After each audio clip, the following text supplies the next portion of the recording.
Bismillahirrahmanirrahim. Assalamualaikum warahmatullahi wabarakatuh. Alhamdulillahi rabbil alamin. Wal aqibatu lil muttaqin. Wala udwana illa ala zalimin. Wa asyhadu an la ilaha illallah. Wahdahu la syarika lah. Wa asyhadu anna Muhammadan abduhu wa rasuluh. Allahumma salli wa sallim ala nabiyyina Muhammad. Wa ala alihi wa sahbihi wa man ihtada bihadihi wastana bisunnatihi ila yaumiddin. Ya ayyuhalladzina amanu taqullaha haqqa tuqatih wa la tamutunna illa wa antum muslimun, amma ba'd. Jamaah rahimanillah wa iyyakum. Kajian Bulughul Maram masih pada pembahasan tentang berwudu. Masih ada dua hadis terakhir yang dibawakan oleh Al-Hafidh Ibnu Hajar Al-Asqalani rahimahullahu ta'ala di dalam kitab Bulughul Maram.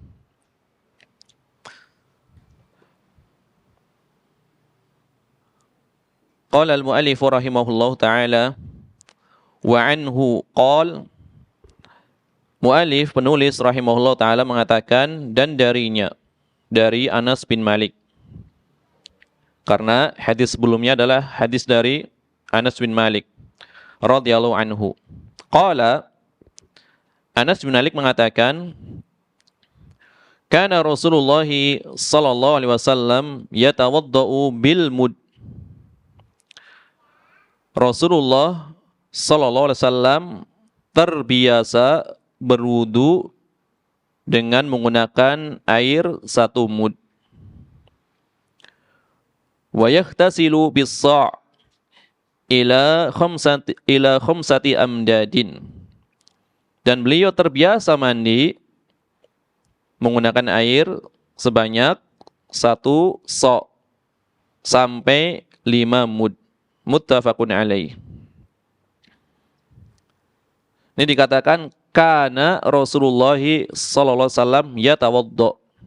Kana berarti fiil madhi. Kemudian setelahnya fiil mudhari.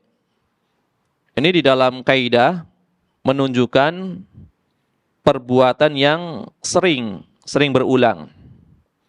Jadi kalau diterjemahkan Nabi pernah berwudu, itu kurang tepat.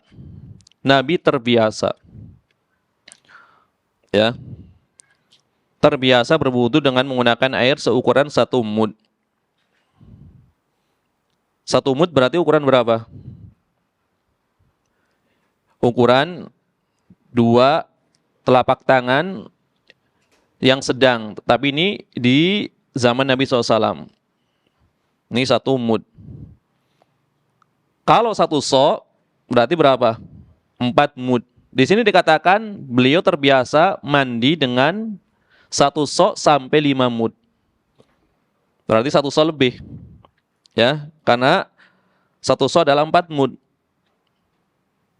Ini berarti Nabi SAW sangat berhemat di dalam menggunakan air.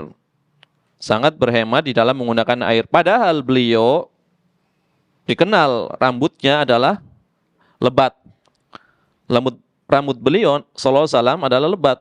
Walaupun terkadang beliau model potongan rambutnya terkadang pendek, terkadang panjang. Tetapi asal rambut beliau adalah lebat. Asal rambut beliau adalah lebat. Muttafaqun alaih. Hadis ini diriwayatkan oleh Imam Al-Bukhari dan Muslim. Adapun oleh Imam Al-Bukhari, hadis ini di dalam kitab wudu, ya, dibawakan di dalam kitab wudu. Bab al-wudu bil mud, berwudu dengan 1 mud. Ini oleh Imam Al-Bukhari. Demikian pula diriwayatkan pula oleh Imam Muslim. Ya, tentunya Imam Muslim tidak membawakan bab, ya. Tentunya Imam Muslim tidak membawakan bab, karena yang membawakan bab adalah para pensyarahnya. Semuanya dari jalan atau jalur Mis'ar. Mis'ar mengatakan, haddatsani Ibnu Jabr. Ibnu Jabr telah menceritakan atau meriwayatkan kepadaku. Qala, beliau berkata, sami'tu Anasan yaqul. Aku pernah mendengar Anas berkata. Kemudian menyebutkan hadisnya secara lengkapnya. Dan ini adalah lafaz Imam Muslim. Ini adalah lafaz Imam Muslim. Ya, sering kita bahas. Apabila ada hadis yang diriwayatkan secara ittifaq dari Bukhari dan Muslim, maka kebanyakan para ulama pasti memilih lafaz Imam Muslim. Itu kebanyakan ulama. Ada satu dua ulama yang lebih mendahulukan lafaznya Imam Al-Bukhari. Ada, tapi kebanyakan menggunakan lafaz Imam Muslim. Sampai ulama zaman sekarang yang mengumpulkan riwayat dari Bukhari dan Muslim yang digunakan sebagai hafalan, materi hafalan, di antara di Masjid An-Nabawi, di Masjid Nabawi. Di Masjid Nabawi hafalannya adalah, di antaranya adalah Al-Jam'u Bainas Sahihain, gabungan dari dua sahih. Semuanya apa? Dengan menggunakan lafaznya Imam Muslim. Maka di sini Imam Muslim mempunyai kelebihan di dalam pemilihan lafaznya, pemilihan redaksinya.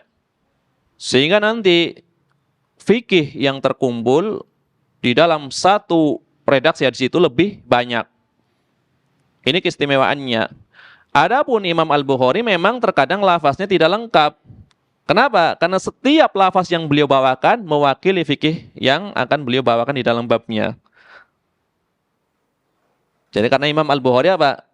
Bertujuan membawakan fikihnya melalui riwayat yang ada di dalam Sahih Bukhari. Meskipun riwayatnya tidak selengkap riwayat Imam Muslim.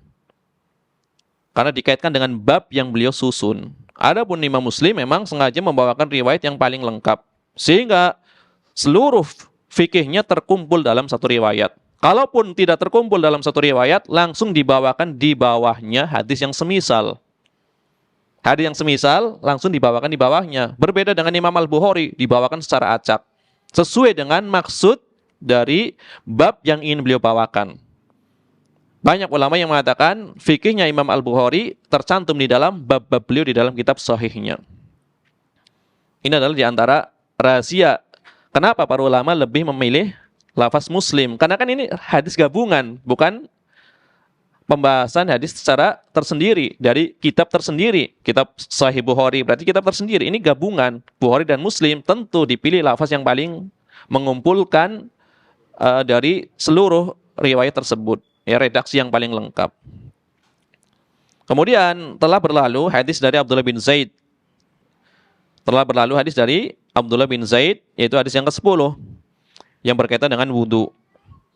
Kalau di sini kan dikatakan Nabi SAW terbiasa berwudu dengan air 1 mud. Tetapi riwayat dari Abdullah bin Zaid, Nabi SAW pernah dibawakan air berapa ukurannya? 2/3 mud. Ya. Utiya bithulutsai mud. Nabi pernah dibawakan air seukuran 2/3 mud. Ini lebih sedikit. Kemudian Nabi gunakan untuk menggosok kedua lengannya. Ini hadis yang lalu dari Abdullah bin Zaid. Adapun ya pelajaran-pelajaran yang bisa diambil dari hadis ini, kata Syekh Muhammad bin Shalih Al-Utsaimin, beliau mengatakan pelajaran yang pertama, al-iqtisadu fi isti'malil ma', li'anna hadha la syakka annahu qalil. Jadi dianjurkan untuk berhemat di dalam menggunakan air. Karena air yang digunakan oleh Nabi SAW tersebut, ya, tidak diragukan lagi bahwasanya airnya sangat sedikit, ya, 1 sok. Kurang lebih berapa? Berapa liter? 1 so yang digunakan untuk mandi. Adapun untuk berwudu 1 mud. Kalau 1 mud kurang lebih kan 1 liter kurang lebih. Kurang ya, 1 liter kurang. Adapun 1 mud kurang lebih 3 literan. 3 liter lebih sedikit. Ya. Iya 1 so, maaf. Kebalik. 1 mud kurang lebih 1 liter kurang. Itu 1 mud. 1 so 3 liter lebih sedikit. Ya intinya baik untuk berwudu maupun mandi, Nabi sangat berhemat. Ini pelajaran yang pertama, hemat di dalam menggunakan air. Hemat di dalam menggunakan air. Kemudian kata Syekh rahimahullah taala, annahu yanbaghi lil insan an yakuna muqtasidan fil ibadah. Sudah selayaknya bagi setiap orang itu juga harus iktisad di dalam beribadah. Iktisad maknanya adalah bisa berhemat atau mencukupkan apa yang diperintahkan, tidak menambah, tidak mengurangi. Itu iktisad. Berhemat di dalam beribadah. La yazidu 'alaiha, tidak menambahinya. Ya. La kamiyatan wala kaifiyatan. Tidak jumlahnya, tidak pula caranya atau kaifiyahnya. Jumlahnya tidak ditambah, kaifiyahnya pun tidak ditambah. Ini namanya adalah al-iktisad. Makanya Nabi SAW pernah bersabda ketika mengomentari seorang yang mencuci anggota wudhu lebih dari 3 kali. Nabi mengatakan seperti ini. Man zada ala hada faqad asa'a. Barang siapa yang menambah lebih dari 3 cucian, maka dia telah berbuat suatu yang buruk. Telah melakukan suatu keburukan. Wa ta'adda, dan dia telah melampaui batas. Wa dzalama, dia telah berbuat zalim. Ya, berarti ini apa? Dalil bahwasanya ibadah yang telah ditentukan oleh Nabi SAW, ukurannya ataupun kaifiyahnya hendaknya jangan ditambah. Jangan ditambah, jangan dikurangi. Ini apabila Nabi telah menentukan. Cucilah 3 kali. Menambah berarti melampaui batas. Adapun kurang dari 3 kali karena ada dalil lain. Ya, Nabi pernah berwudu sekali-sekali. Tentu boleh. Secara umumnya, bukan di dalam bab wudu. Ini kan di dalam bab wudu karena ada dalil lain. Yang wajibnya mencuci sekali, yang penting kan sempurna. Ini ibadah yang lainnya ketika Nabi telah menentukan. Misalkan disyariatkan setelah sholat berzikir mengucapkan subhanallah 33 kali. Kemudian mengucapkan alhamdulillah juga 33 kali. Kemudian mengucapkan Allahu Akbar juga 33 kali. Ditutup dengan La ilaha illallah wahdahu la syarikalah lahul mulku wa lahul hamdu wa huwa ala kulli syai'in qadir. Jadi genap menjadi 100. Maka tidak boleh ditambah. Maksudnya dalam kaitannya zikir setelah sholat. Adapun nanti di luar sholat mau 1000 kali, mau 5000 kali juga tidak masalah. Semakin banyak malah semakin disukai berzikir. Ini dikaitkan dengan hitungan. Jadi ketika Nabi telah menentukan hitungan, menentukan bilangannya, kemudian menentukan kaifiyahnya, maka tidak boleh ditambah ataupun dikurangi. Ini adalah makna dari al-ittiba, ya, mengikuti Nabi sallallahu alaihi wasallam. Kalau Nabi tidak membatasi, maka berdalil dengan dalil umum, berzikirlah sebanyak-banyaknya. Atau memperbanyak berwudu yang sunnah. Sudah wudu lagi, sudah wudu lagi. Ini kan disukai. Ya. Tajdidul wudu, memperbaharui wudu itu disukai. Ini adalah pelajaran yang kedua. Kemudian pelajaran yang ketiga, kata Syekh Muhammad bin Shalih Al-Utsaimin, annahu yanbahi an naqtadiya bir Rasul sallallahu alaihi wasallam fi hada. Sudah selayaknya bahwasanya kita harus mencontoh perilaku Rasulullah sallallahu alaihi wasallam di dalam permasalahan wudu ini. Walihada qala ulama, oleh karenanya para ulama mengatakan yusannu an yatawaddaa bil muddi. Disunahkan, ya, agar kita berwudu dengan 1 mud. Wa yaktasilu bis-sa', dan kita mandi dengan 1 sa'. Ini sebenarnya sunahnya berhemat seperti ini. Cuma keadaan kita susah sekarang. Pakai keran soalnya. Mandinya pakai keran. Ya. Buat nyuci sampo aja mungkin udah menghabiskan, ya, bersok-sok, ya. Ini baru buat bilas samponya saja. Ya. Bilas samponya saja. Kalau di zaman Nabi SAW berwudu menggunakan bejana, kemudian mandi pun menggunakan bejana. Ya, bukan menggunakan air yang dialirkan melalui keran. Ini adalah di antara pelajaran-pelajaran yang dibawakan oleh Syekh Muhammad bin Shalih Al-Utsaimin. Intinya yang pertama adalah berhemat, yang kedua adalah mencontoh Nabi Sallallahu Alaihi Wasallam di dalam berwudu, ya, dan di dalam mandinya. Karena di antara hal yang membuat orang enggan menggunakan air yang sedikit ini adalah rasa was-was. Misalkan seorang terkena janabah, berarti dia harus mandi. Airnya cuma 4 mud.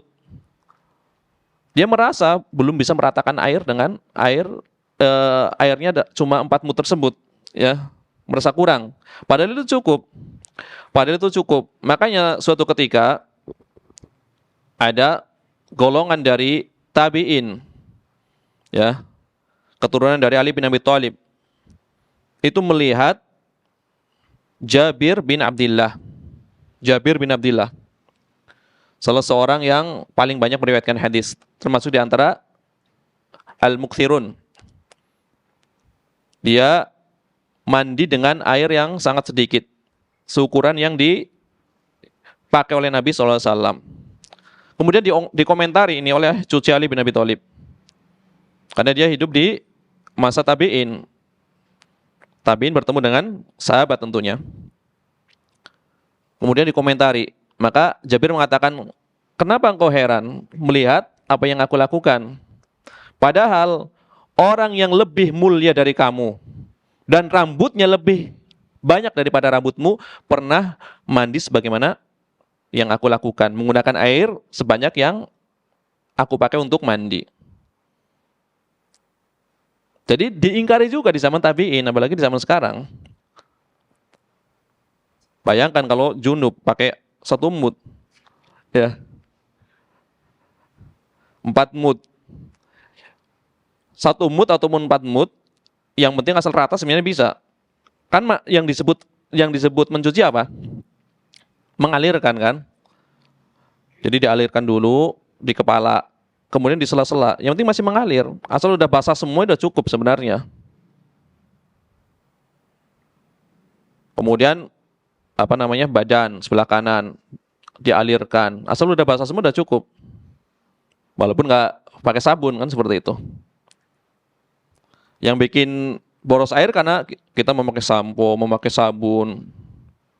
Walaupun nanti ada pembahasannya, apakah boleh, ya, mandi junub dengan air yang dicampur sabun? Karena pembahasannya kan apa? Yang bisa mengangkat hadas apa? Hadas kecil atau hadas besar? Air tohur. Berarti air tohur definisinya apa? Al-baqi ala khilqatihi, yang tetap sebagaimana asal penciptaannya. Kalau turun dari langit ya seperti itu, tawar. Kalau di laut berarti ya asin. Kalau dari mata air berarti juga tawar, sebagaimana air sungai yang belum memiliki nama lain selain air. Kan seperti itu. Berarti kalau sudah tercampur dengan sabun, misalkan berubah menjadi air sabun. Tercampur dengan bahan yang suci, dengan teh menjadi air teh. Sebenarnya solusinya gampang. Jadi bukan larangan pakai sabun ketika mandi junub, bukan. Yang penting ada 2 pilihan. Pilihan pertama, kita niat mengangkat hadas dulu, menyempurnakan mandi dengan air tohur, disiram dengan keran, misalnya semuanya udah kena air, berarti hadasnya telah terangkat. Tinggal pengen sabunan juga nggak masalah, berarti kan hadasnya sudah terangkat. Habis itu dibilas. Atau misalkan mau di depan, langsung dicampur dengan sabun, berarti airnya masih tercampur. Setelah dibilas baru niat mengangkat hadas. Jadi dibalik saja. Yang penting intinya adalah ketika mengangkat hadas, air yang digunakan adalah air tohur. Jadi tidak perlu dipersulit. Di awal niat dulu atau sabunan dulu baru niat. Karena di antara hal yang paling penting di dalam mandi junub, intinya semuanya rata. Kita lagi ngomong sahnya dulu, intinya semuanya rata dengan air tohur. Adapun kalau sunahnya tentu berwudu dulu. Itu kan sunahnya. Maksudnya misalkan ingin agar yang penting sah, berarti mengalirkan seluruh air, kan di situ dengan air tohur. Ya, marilah kita lanjutkan hadis berikutnya. Ini karena sangat jelas kan riwayatnya. Jadi intinya berhemat di dalam menggunakan air baik untuk berwudu maupun mandi. Berwudu dengan 1 mud, kemudian mandi dengan 4 mud atau 5 mud, yaitu 1 sok sampai 5 mud. Tapi di sini jumlah ukuran air ini di sini adalah bukan pembatasan, hanya sebagai perkiraan saja. Karena disesuaikan. Postur tubuh kan berbeda-beda. Ada yang kecil, ada yang gemuk, ada yang tinggi, ada yang kurus. Disesuaikan. Ya tentu semakin besar atau tinggi ya, postur tubuh seseorang biasanya lebih banyak membutuhkan air. Ya. Ini hanya sebagai takrib saja, perkiraan saja, pendekatan. Nabi SAW ketika itu wudu atau mandinya menggunakan air yang ukurannya disebutkan di dalam riwayat ini. Ini adalah ukuran dua telapak tangan yang sedang, tetapi di zaman Nabi SAW. Nanti ada ukuran mud, itu pakai sanad. Pakai sanad ukuran mud. Dijual itu, yang buat naker. Mud itu itu ada sanadnya, bersambung sampai ke riwayat dari para sahabat. Itu ada. Jadi meriwayatkan, jadi ukuran takaran beras saja atau gandum itu pakai sanad. Jadi majelis riwayat, kemudian majelis pengambilan sanad dari mud tersebut. Ini ada ukurannya. Jadi ukuran saya pakai sanad, tambah lagi riwayat.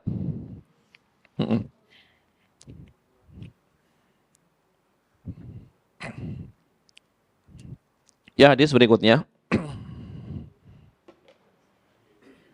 Hadis terakhir ya di dalam bab wudu.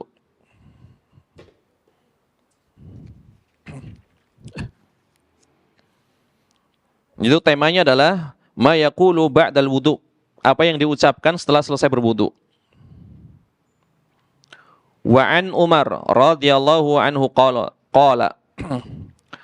Wa an Umar radhiyallahu anhu qala, dan dari Umar radhiyallahu anhu, Umar bin Al-Khattab, beliau berkata, qala Rasulullah sallallahu alaihi wasallam, Rasulullah sallallahu alaihi wasallam bersabda, ma minkum min ahadin yatawadda fa yusbihul wudu'a, tidaklah salah seorang di antara kalian berwudu lalu dia menyempurnakan wudunya. Thumma yaqul, setelah menyempurnakan wudunya dia mengucapkan asyhadu an la ilaha illallah wahdahu la syarikalah wa asyhadu anna Muhammadan abduhu wa rasuluh illa futihat lahu abwabul jannah. Ini dalam sebuah riwayat. Nanti ada tambahan yang lain. Kalau di kitab yang antum bawa apa? Ada tambahan enggak? Futihat lahu abwabul jannah ats-tsamaniyah. Itu ada riwayat tambahannya. Kalau abwabul jannah adalah pintu-pintu surga. Kalau ada tambahannya ats-tsamaniyah adalah pintu 8 pintu surga. Itu ada riwayat lainnya nanti. Tidaklah salah seorang di antara kalian berwudu, lalu dia menyempurnakan wudunya, kemudian dia mengucapkan asyhadu an la ilaha illallah, aku bersaksi bahwasannya tidak ada ilah yang benar kecuali Allah. Wahdahu la syarikalah, tidak ada sekutu baginya. Jadi la ilaha illallah itu maknanya la ma'buda bihaqqin ilallah. Itu banyak ulama menafsirkan seperti itu. Tidak ada yang berhak diibadahi dengan benar kecuali Allah. Tapi ada yang lebih ringkas dan ini lebih tepat. La ilaha illallah maknanya adalah la ma'buda haqqun ilallah. Tidak ada ilah yang benar kecuali Allah. Jangankan disembah, yang benar saja tidak ada kecuali Allah. Jangankan diibadahi dengan benar, yang benar saja tidak ada kecuali Allah. Makanya Allah adalah Al-Haq, Tuhan yang benar. Tuhan itu banyak, tetapi Tuhan yang benar hanya satu, Allah. Wahdahu la syarikalah, tidak ada sekutu baginya. Ini sebagai takkid penguat. Ya, ditiadakan, kemudian dikasih penguat. Wahdahu la syarikalah, satu-satunya, tidak ada sekutu baginya. Wa asyhadu anna Muhammadan abduhu wa rasuluh. Dan aku bersaksi bahwasanya Muhammad adalah hamba dan utusannya. Hamba disandarkan kepada Allah, maka ini adalah mempunyai keistimewaan. Jadi disifati sebagai hamba yang tidak boleh disembah. Kemudian Rasul yang tidak boleh dimaksiati. Jadi sifatnya seperti itu. Hamba tidak boleh disembah, tidak boleh diibadahi. Rasul yang tidak boleh dimaksiati. Karena ucapannya adalah wahyu. Ya, wa may yantiqu 'anil hawa in huwa illa wahyu yuha. Tidaklah ucapannya itu berasal dari hawa nafsunya. Ucapannya Nabi SAW tidak lain adalah wahyu yang diwahyukan kepadanya. Ini adalah ikrar tentang tauhid, ya. Asyhadu an la ilaha illallah wahdahu la syarikalah wa asyhadu anna Muhammadan abduhu wa rasuluh. Kemudian di ujungnya illa futtihat lahu abwabul jannah. Kecuali akan dibukakan baginya pintu-pintu surga. Ini boleh dibaca futihat, boleh ditasjidkan futtihat. Ya, ada dua bacaan. Illa futihat atau illa futtihat. Lahu abwabul jannah. Kecuali akan dibukakan baginya pintu-pintu surga. Akhrajahu Muslim. Ini adalah riwayat Muslim. Wa Tirmidzi dan Tirmidzi. Tetapi di dalam riwayat Tirmidzi dikatakan wazad, ada tambahan di ujungnya. Kalau riwayat Muslim sampai sini saja. Riwayat Muslim sampai sini saja. Adapun di dalam riwayat Tirmidzi ada tambahan. Di ujungnya Allahumma ja'alni minat tawwabina waj'alni minal mutatahhirin. Ya Allah, jadikanlah aku termasuk di antara orang-orang yang bertaubat, golongan orang-orang yang bertaubat kepadamu. Dan jadikanlah aku termasuk di antara orang-orang yang mensucikan diri. Ya. Minat tawwabin. Kemudian minal mutatahhirin, orang-orang yang bertaubat kepadamu dan orang-orang yang mensucikan diri. Ini adalah ya terjemahan hadisnya secara global. Adapun Umar bin Al-Khattab, kunyahnya apa Umar bin Al-Khattab? Kunyahnya beliau apa Umar bin Al-Khattab? Kan punya kunyah biasanya. Abu Hafs. Walaupun putri beliau adalah Hafsah. Tapi Hafs di sini maksudnya bukan Hafsah. Hafsah kan perempuan, ini Hafs. Abu Hafs. Jadi Hafs itu adalah anak singa. Hafs adalah anak singa. Karena singa di dalam bahasa Arab kan sampai 500. 500 kata maknanya intinya singa gitu. Di dalam bahasa Arab. Di dalam Al-Quran banyak digunakan. Di antaranya di dalam surat Al-Muddathir. Al-Qaswaroh. Qaswaroh maknanya juga singa. Farrat min qaswaroh. Lari dari singa. Qaswaroh. Kemudian Usamah juga anak singa. Shibel juga anak singa. Asad juga singa. Hafs juga anak singa. Abu Hafs, bapaknya Hafs, bapaknya anak singa, dijuluki seperti itu karena beliau mempunyai keberanian, ya. Keberanian, kemudian beliau adalah orang yang paling keras di dalam pembelaannya terhadap al-haq. Maka dikatakan arhamu ummati Abu Bakrin. Orang yang paling penyayang di antara umatku siapa? Abu Bakar. Yang paling keras terhadap pembelaan terhadap hak adalah Umar bin Khattab. Kemudian apa lagi? Yang paling qari, paling bagus bacaan Al-Qur'annya adalah Ubay. Ya. Aqra'uha Ubay, yang paling qari adalah Ubay. Maka Ubay jadi imam nanti di zaman Umar bin Khattab. Ubay bin Ka'ab jadi imam tarawih, paling qari, paling bagus, paling kuat, paling mutqin hafalannya. Maka beliau direkomendasikan oleh Nabi SAW untuk diambil ilmu Al-Qur'annya. Ambillah Al-Quran dari 4 orang, di antaranya Ubay bin Ka'ab. Kemudian, setiap umat, likulli ummatin aminun. Setiap umat itu ada amin. Amin artinya apa? Amin, panjang. Bukan amin. Amin. Orang kepercayaan. Wa aminu hadhil ummah Abu Ubaidah al-Jarrah. Orang kepercayaan umat ini adalah Abu Ubaidah al-Jarrah. Makanya Umar bin Khattab ketika beliau akan wafat, seandainya Abu Ubaidah masih hidup, aku tunjuk dia sebagai khalifah. Saya sudah wafat duluan. Jadi silahkan kalian berunding untuk memilih siapa di antara kalian yang menjadi khalifah. Kalau Abu Ubaidah masih hidup, aku pilih dia. Karena dikatakan aminu hadhil ummah, orang kepercayaan umat ini. Umar bin Khattab, kalau di Riyadhus Shalihin, di awal-awal Riyadhus Shalihin itu dibawakan nasabnya lengkap bersambung kepada Nabi SAW. Bertemu dengan Nabi SAW. Ya, itu Umar bin Khattab, Ibni Nufail, Ibni Abdul Uzza, Ibni Riyah, Ibni Abdillah, Ibni Qurt, Ibni Rozah, Ibni Adi, Ibni Ka'ab, Ibni Lu'ay. Di sini bertemu. Ibni Adi, Ibni Ka'ab, Ibni Lu'ay, Ibni Ghalib, Al-Qurashi, Al-Adawi. Adi bin Ka'ab. Maka sebelum Ka'ab adalah Adi. Maka beliau disebut sebagai Bani Adi, Al-Adawi. Ya, nisbatnya adalah Al-Adawi, Bani Adi. Maka di sini dari rangkaian nasab Umar bin Khattab, Adi bin Ka'ab di sini berarti bertemu dengan Rasulullah SAW di Ka'ab bin Lu'ay.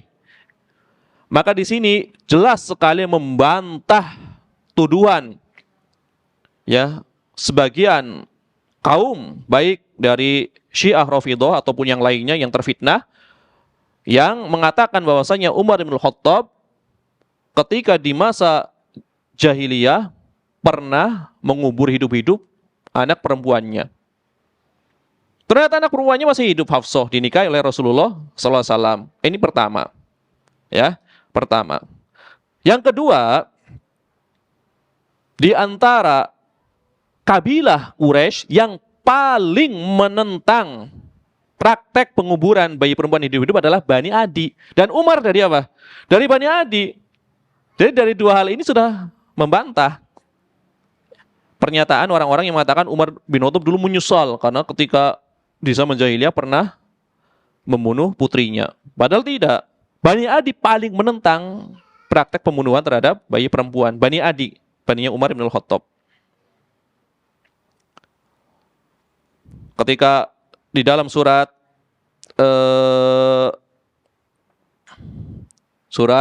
At-Takwir, wa idzal mau'udatu su'ilat bi ayyi dzambin qutilat.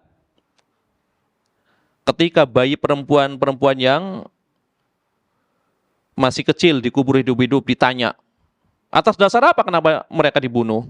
Ya, itu Syiah juga merubah tafsirnya. Harusnya wa idzal mau'udatu su'ilat. Bayi perempuan yang dikubur hidup-hidup ditanya. Dirubah. Mau'udatu dirubah menjadi mawaddatu. Ketika kecintaan terhadap Ahlul Bait dipertanyakan. Kemudian diantara tafsirnya adalah yang terbiasa melakukan pembunuhan adalah diantaranya adalah kaum Quraisy ketika itu. Diantaranya adalah Umar bin Khattab. Kan saking bencinya. Syiah saking bencinya terhadap Abu Bakar dan Umar, dua berhala Quraisy. Jadi tafsirnya dirubah. Wa idzal mau'udatu su'ilat. Aslinya seperti itu. Kemudian dirubah menjadi wa idzal mawaddatu su'ilat. Ketika kecintaan terhadap Ahlul Bait dipertanyakan. Yang gak usah jauh-jauh, Al-Baqarah aja, sapi betinanya menjadi Aisyah kan menurut Syiah. Ya, semau-maunya tafsirnya. Jadi intinya dua hal ini tadi, Hafsah masih hidup sampai dewasa dinikahi oleh Nabi SAW. Kemudian Bani Adi adalah yang paling menentang praktek penguburan bayi perempuan yang hidup-hidup, yang masih hidup-hidup dikubur. Itu ditentang oleh Bani Adi, ini membantah pernyataan tersebut. Dan beliau adalah dijuluki sebagai Amirul Mukminin. Belum pernah ada orang sebelumnya pemimpin yang dijuluki Amirul Mukminin sebelum Umar bin Khattab. Adapun Abu Bakar, beliau dijuluki sebagai Khalifatul Rasul, khalifahnya Rasul. Umar bin Khattab adalah orang pertama kali dijuluki Amirul Mukminin. Setelahnya baru gelarnya Amirul Mukminin. Amirul Mukminin Utsman ibnu Affan dan seterusnya. Jadi orang yang pertama kali mendapat gelar Amirul Mukminin adalah Umar ibn Khattab. Jadi nasabnya bertemu dengan Nabi SAW di Ka'ab ibn Lu'ay ibn Ghalib. Karena Nabi SAW nasabnya, ada yang hafal?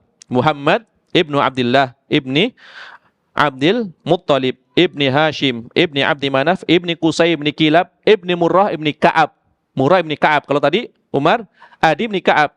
Ibni Murrah ibni Ka'ab ibni Lu'ay ibni Ghalib ibni Fihr ibni Malik ibni An-Nadar. Terus Ibni Kinanah, Ibni Kuzaimah, Ibni Mudrika, Ibni Lias sebutannya. Sebagian mengatakan Ilyas. Ibnu Lias, Ibni Mudar, Ibni Nizar, Ibni Ma'ad, Ibni Adnan. Ini disepakati. Ya. Ini adalah nasab yang disepakati. Maka hendaknya setiap penuntut ilmu minimal menghafal nasab yang mulia Nabi SAW sampai Adnan. Ya, kata sebagian ulama, di antara aib penuntut ilmu yang katanya mencintai Nabi SAW tetapi tidak hafal nasabnya, minimal sampai Adnan. Karena yang disepakati sampai Adnan, sebagaimana dikatakan oleh banyak ulama, di antaranya Imam Az-Zahabi, di antara Imam Ibnu Katsir, di antara Imam Ibnul Qayyim di dalam Zadul Ma'ad, itu nasab yang disepakati. Nanti dari dari Adnan ke Ismail, kemudian Ismail ke Nabi Adam alaihissalam, disitulah nanti banyak perselisihan. Maka tidak memudaratkan kalau tidak dihafal dari setelah Adnan sampai Nabi Adam alaihissalam. Tapi hendaknya sampai Adnan, ujungnya sampai Adnan itu harus dihafal. Karena penting mengetahui nasab orang yang mulia. Nasab itu memang bukan penentu seorang masuk surga ataupun neraka, bukan. Tapi ini untuk menunjukkan bahwasanya silsilah keturunannya adalah keturunan yang mulia. Maka Nabi kan pernah ditanya, siapa orang yang paling mulia? Orang yang paling mulia adalah orang yang paling bertakwa. Bukan ini yang kami tanyakan oleh Rasulullah SAW. Maka Nabi mengatakan Yusuf ibnu Nabiyillah, ibni Nabiyillah, ibni Khalilillah. Yusuf ibnu Yakub, ibni Ishaq, ibni Ibrahim. Itu nasab terbaik, ya. Ayahnya Nabi, kakeknya Nabi, kakek buyutnya, bahkan kekasih Allah, Khalilur Rahman, Ibrahim alaihissalam. Ini nasab terbaik. Ini Nabi pernah ditanya, orang yang terbaik pertama menjawab orang yang paling bertakwa. Bukan itu yang kami tanyakan. Ya kalau begitu dari sisi nasab, Yusuf kan, Al-Karim, Ibnul Karim, Ibnul Karim, Ibnul Karim, Ibnul Karim. Orang yang mulia, anaknya orang yang mulia, anaknya orang yang mulia, anaknya orang yang mulia.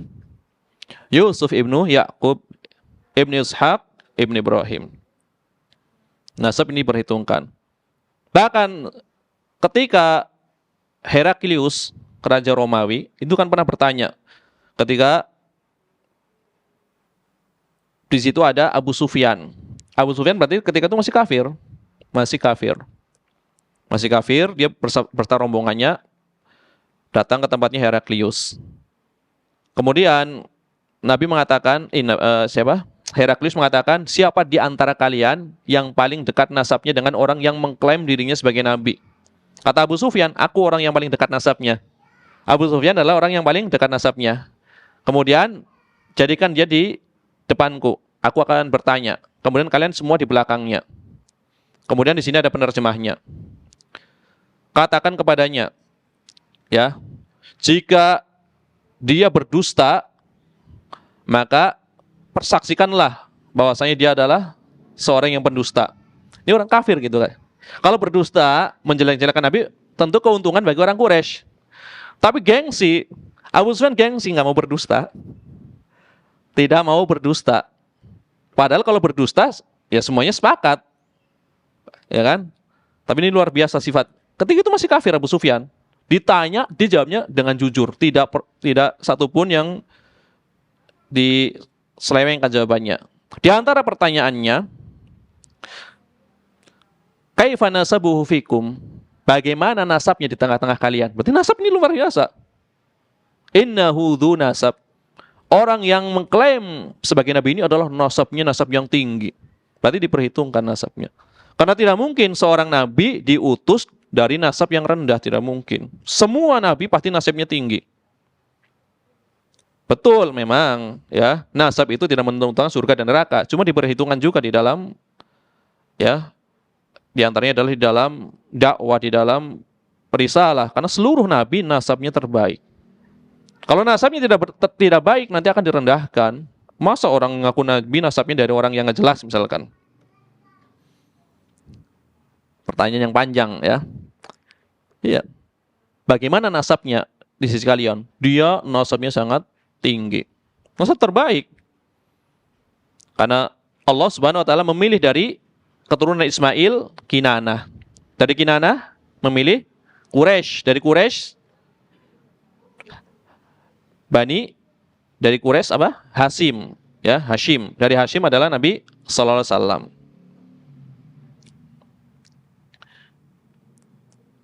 Kemudian Umar bin Khattab adalah di antara tokoh Quraisy yang mulia, yang mempunyai kemuliaan dari sisi nasab maupun sikapnya ketika itu. Ketika jahiliyah, beliau punya sifat yang bagus, ya.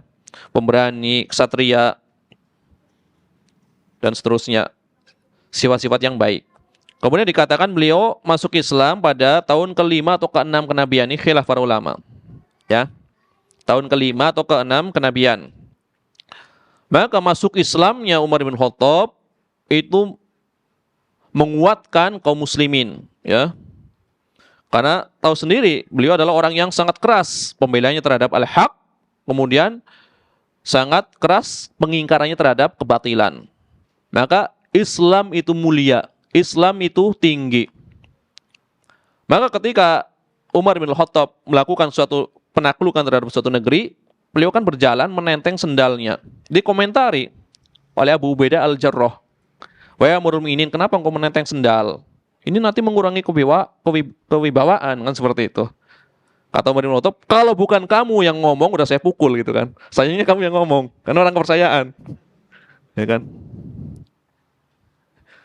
Kita adalah suatu kaum, ya, yang hanya ditinggikan dengan Islam. Jadi jangan sampai kita mencari kemuliaan di dalam kehidupan ini kecuali dengan Islam. Jadi yang menyebabkan seorang mulia itu Islamnya. Jadi bukan masalah menenteng sendal atau apanya. Kan biasanya raja-raja kan pakainya ya penuh dengan kemewahan, jubahnya menjuntai, ya.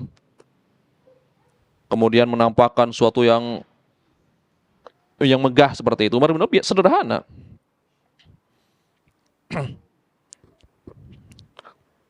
Kemudian Abdullah bin Mas'ud radhiyallahu anhu, beliau mengomentari tentang keislaman Umar bin Khattab. Mazilna aizzah mundu aslamu Umar. Kami senantiasa semakin kuat, semakin mempunyai kewibawaan sejak masuk Islamnya Umar bin Khattab. Kemudian beliau pun berhijrah ke Madinah bersama putranya Ibnu Umar ketika itu. Ya. Kemudian beliau mengikuti seluruh peperangan bersama Nabi sallallahu alaihi wasallam. Kemudian beliau menerima amanah menjadi khalifah setelah meninggalnya Abu Bakar As-Siddiq radhiyallahu anhu. Kemudian beliau pun membaguskan, ya, amanah yang beliau emban. Jadi kaum muslimin bangga dengan kepemimpinan Umar bin Khattab, bangga dengan keadilannya. Maka beliau dijuluki sebagai Al-Khalifah Al-Adlu, khalifah yang adil. Ya. Terkenal dengan keadilannya. Kalau Abu Bakar As-Siddiq dengan siddiqnya, kalau Umar bin Khattab adalah keadilannya. Maka nanti keturunannya juga mewarisi sifat beliau. Keturunan Umar bin Khattab siapa? Umar ibnu Abdul Aziz. Dari siapa? Dari Asim. Anaknya Umar bin Khattab kan banyak. Di antaranya adalah Asim. Ada Abdullah bin Umar, ada Asim. Ini Asim. Ada yang lainnya, yang perempuan terutama Hafsah. Kemudian Umar bin Khattab berhasil menaklukkan Baitul Maqdis, ya. Kemudian menyatukan Syam, sehingga Islam pun tersebar, makin tersebar sampai daerah Syam. Kemudian beliau wafat pada akhir bulan Dzulhijjah, ya, ditusuk oleh seorang Majusi yang bernama Abu Lu'lu'ah, ya, Al-Majusi, dengan belati atau pisau yang mempunyai dua mata pisau, cabang seperti ini. Ya, dikatakan Dzi Ra'sain, mempunyai dua kepala, dua mata pisau. Itu pada sholat subuh, ketika beliau mengimami sholat. Ya, maka dalam sebuah riwayat dikatakan ketika ditusuk, Umar bin Khattab mengatakan, aku telah ditusuk atau aku telah digigit oleh anjing, seperti itu kan. Lafaznya seperti itu. Kemudian Abu Lu'lu'ah setelah menusuk Umar bin Khattab, dia pasti tahu habis ini pasti akan dibunuh kan. Lari, kemudian dia sambil menusuk jamaah yang lain. Kurang lebih 7 orang sahabat wafat dan 13 orang diantaranya adalah luka-luka. Tapi Umar bin Khattab masih bertahan sampai 3 hari, 3 malam. Berarti fisiknya lumayan kuat. Ya. Kemudian dikunjungi, kemudian dikasih minum madu, keluar madunya. Dikasih susu, keluar susunya. Ini adalah tandanya apa? Udah nggak beres berarti lambungnya. Ya, ketika itu kan belum ada operasi. Jadi untuk mengetahui keadaan bagian organ dalam seseorang, ya dengan diminumkan susu keluar dari perutnya, susu maupun madunya menunjukkan bahwasanya hidupnya sudah tidak lama. Maka dikatakan, silakan kau berwasiat wahai Amirul Mukminin. Kemudian Umar bin Khattab pun mengumpulkan para sahabat, tetapi beliau tidak memilih. Tidak sebagaimana Abu Bakar As-Siddiq yang langsung memilih Umar. Saya akan membiarkan sebagaimana Rasulullah SAW juga tidak memilih Abu Bakar. Kan Abu Bakar tidak dipilih oleh Rasulullah SAW. Hanya para sahabat saja yang berijma, baik Muhajirin maupun Ansor.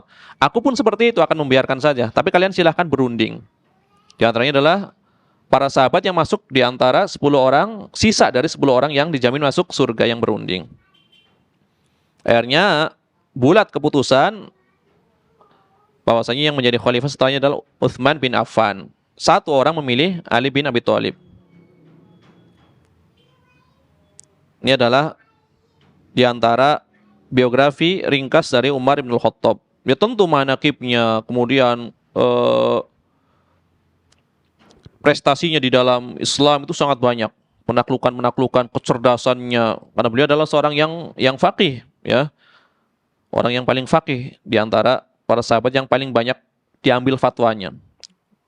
Karena sebagaimana telah kita ketahui, tidak semua sahabat itu berfatwa. Banyak juga sahabat yang bertaklid kepada sahabat yang lainnya. Kan banyak juga yang awam, tapi fitrah.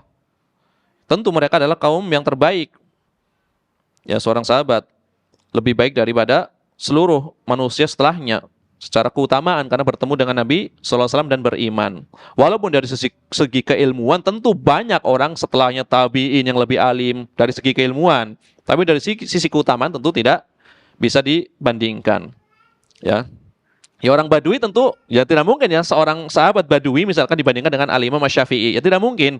Tetapi kan Badui ini seorang sahabat bertemu dengan Nabi SAW. Jadi kita bukan bahas dari sisi ilmunya, dari sisi keutamaannya, bertemu dan bersahabat dengan Nabi SAW, itu yang tidak bisa didapati oleh orang setelahnya.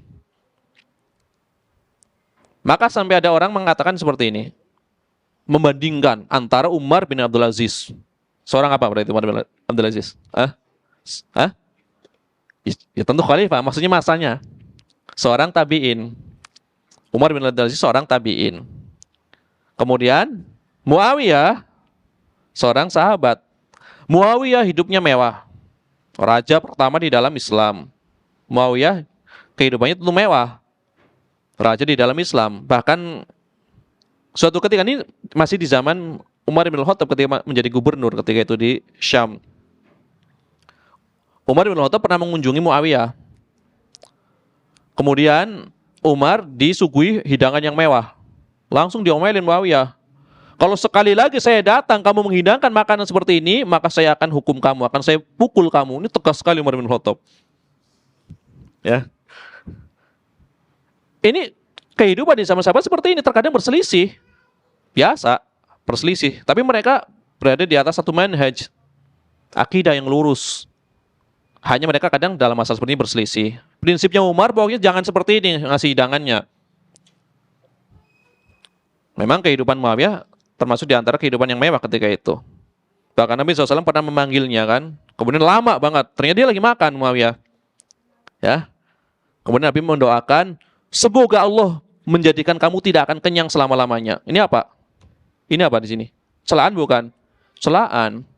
Tetapi celaan Nabi SAW kepada para sahabat ini adalah pertama sebagai penggugur dosa, kedua adalah sebagai pengangkat derajat. Makanya ada beberapa orang yang dilaknat oleh Nabi SAW kan menangis, ketakutan. Kemudian Nabi tersenyum. Apakah engkau tidak tahu bahwasanya saya telah memberikan syarat kepada Robku, seluruh umatku, ya Allah, seluruh umatku yang aku cela, yang aku katakan dengan doa keburukan, maka jadikanlah itu sebagai penghapus dari dosanya dan sebagai pengangkat derajatnya. Jadi Nabi mengatakan, semoga Allah tidak akan menjadikan kamu kenyang selama-lamanya. Karena lama dipanggil itu nggak datang-datang lagi makan kan seperti itu. Ini ada riwayatnya dibawakan oleh Syekh Al-Albani di dalam silsilah Al-Hadits As-Sahihah. Tapi ini disyarah oleh para ulama, maksudnya adalah ini adalah bukan sebagaimana dohir lafaznya, kebalikannya. Karena tadi disyaratkan bahwasanya yang dicela, yang diucapkan dengan ungkapan yang buruk itu sebagai penggugur dosa dan mengangkat derajatnya. Ini bahaya kalau membaca hadis ini tanpa syarah ulama langsung, pantesan Muawiyah adalah seburuk-buruk makhluk. Berarti seperti itu. Kayak Syiah kan seperti itu kalau mendengar Muawiyah langsung. Ini pentingnya memahami teks. Ini kan teks riwayat ini. Ini riwayatnya ada seperti ini. Cuma bagaimana memahami riwayat ini? Kalau sekedar membaca terjemah langsung dipahami sendiri, pantes Muawiyah adalah orang yang terlaknat kan seperti itu. Ini bahaya. Ini yang paling senang nih Syiah kalau mendengar riwayat seperti ini.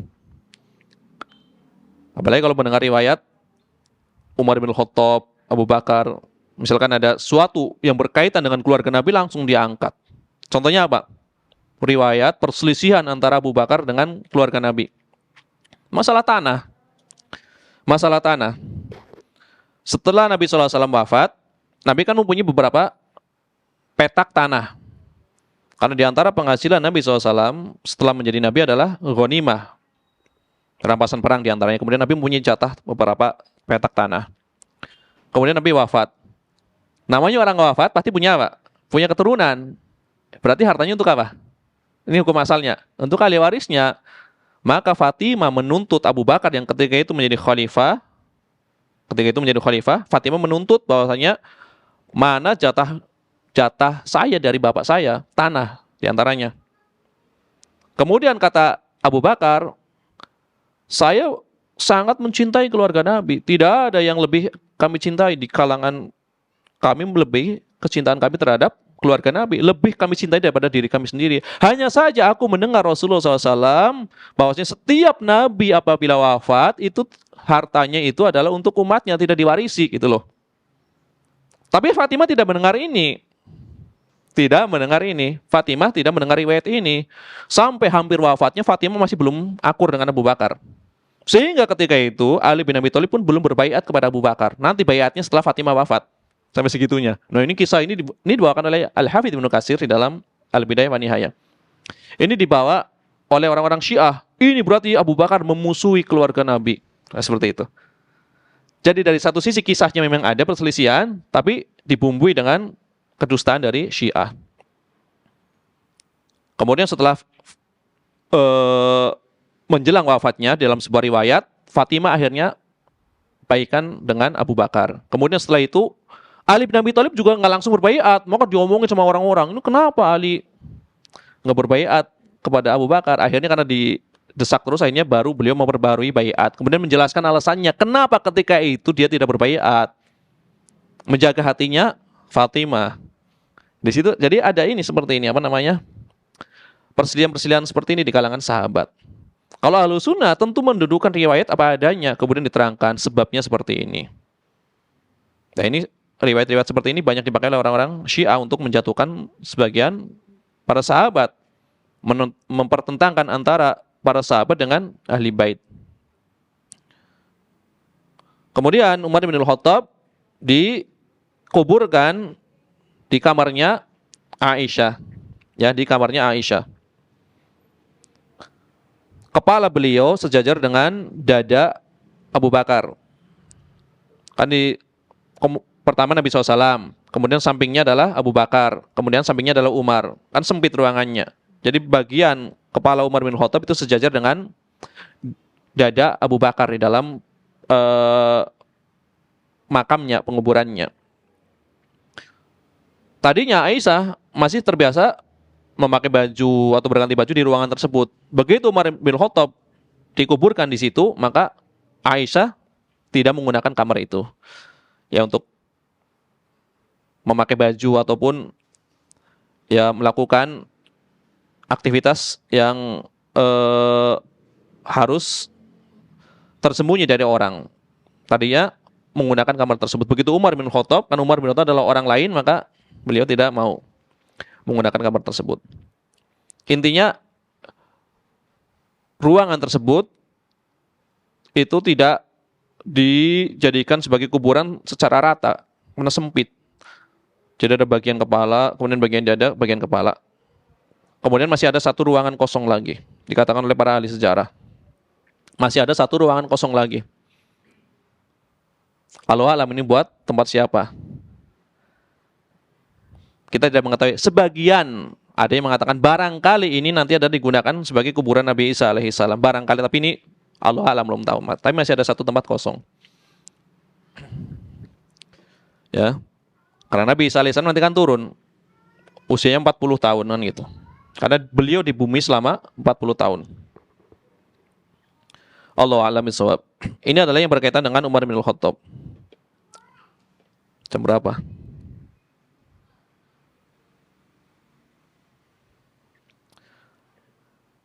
Ya langsung pelajarannya saja, banyak sekali pelajarannya.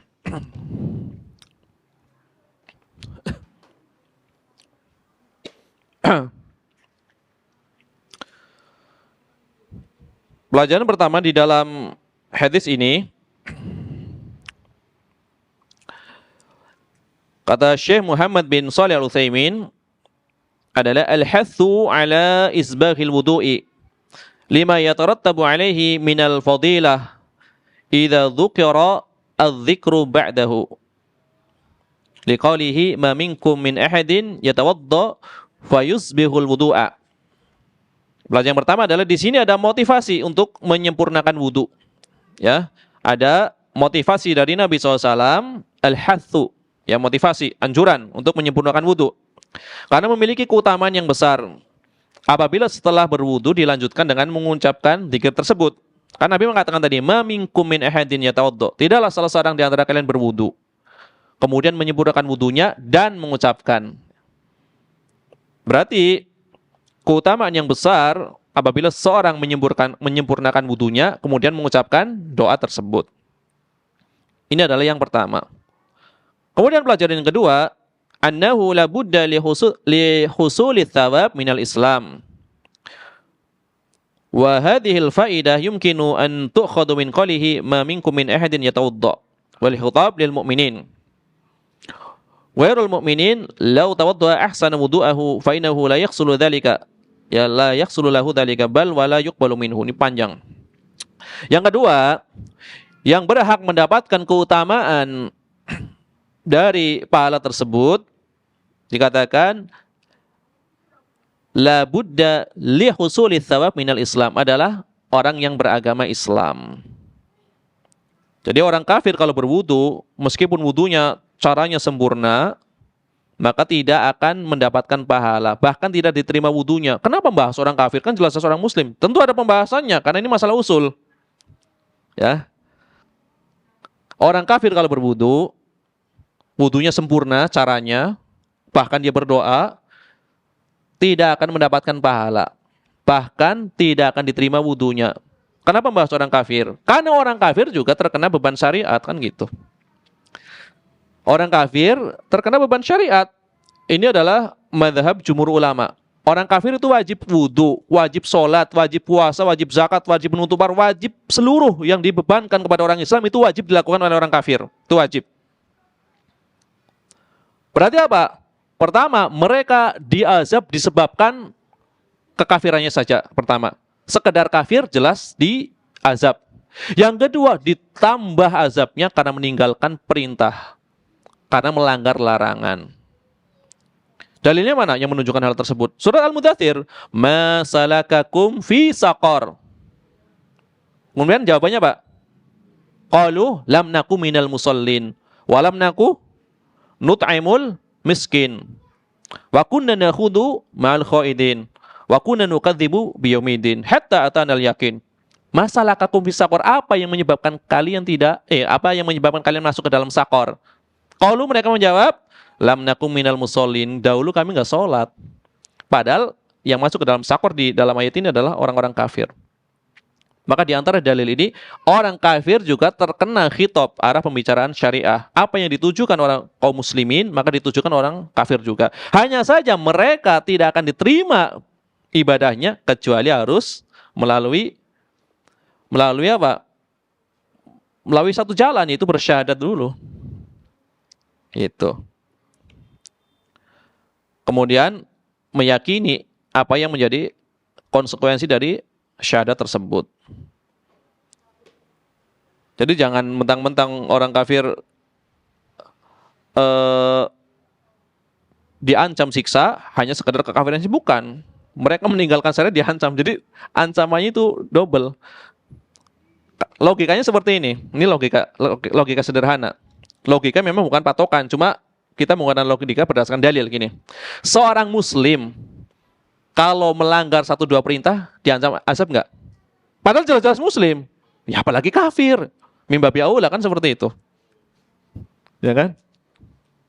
Ini orang muslim aja yang jelas-jelas beriman kepada Allah, enggak puasa atau berbuka sebelum waktunya, nanti akan disiksa dengan ancaman yang pedih.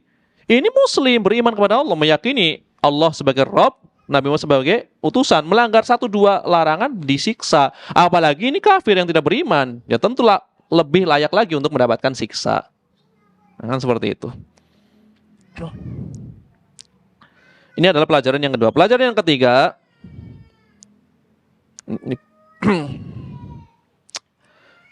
hikmatus syariah bitanasub fi syara'iha haitsu innahu lamma hasalat at-taharah al-hissiyah adh-dhahirah nudiba ila at-taharah al-ma'nawiyah. Jadi hikmah syariah itu adalah dengan menjaga keseimbangan, keharmonisan antara taharah yang bersifat hissiyah, yaitu fisik, dan taharah yang bersifat ma'nawiyah. Di antara adalah taharah yang berkaitan dengan kesucian jiwa. Jadi menjaga ya keseimbangan antara taharah hissiyah dan taharah ma'nawiyah di dalam berbagai syariatnya. Fa inna tauhid tadhiru lil qalbi minasyirki wal wudu tadhiru lil a'dha'i minal hadas. Kenapa? Karena tauhid itu membersihkan diri dari apa? Dari membersihkan hati dari kesyirikan. Sedangkan wudu membersihkan anggota badan dari hadas. Jadi ada kesesuaian. Setelah berwudu berikrar tauhid, kan gitu.